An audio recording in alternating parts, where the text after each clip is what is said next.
Masyarakat Islam telah bermula, asasnya telah mula nyata, dibangunkan oleh pemudi-pemuda melalui dakwah merata-rata.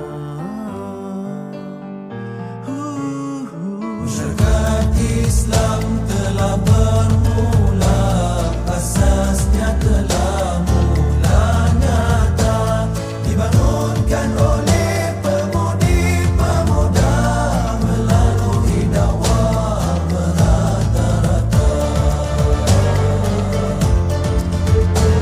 Tunggulah masa dan ketikanya, tenaga-tenaga itu sedang bekerja.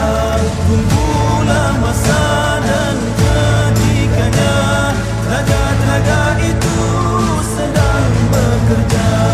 Setiap masa di busuk negara yang akan menggempar seluruh dunia. Masyarakat Islam telah bermula, asasnya telah mula nyata, dibangunkan oleh pemudi-pemuda melalui dakwah merata-rata. Iman dan ukhuwah sebagai asasnya mesti ditanam di dalam jiwa. Iman dan ukhuwah sebagai asasnya mesti ditanam di dalam jiwa. Setiap pribadi mesti memilikinya, dari situlah menjulang keluarga.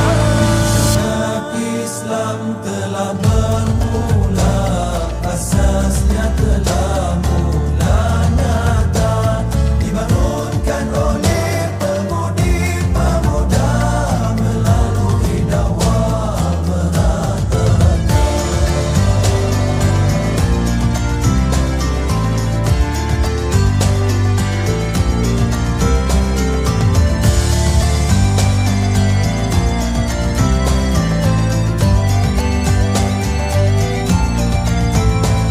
Al-Quran dan Sunnah sebagai sumbernya mesti diamalkan setiap masa.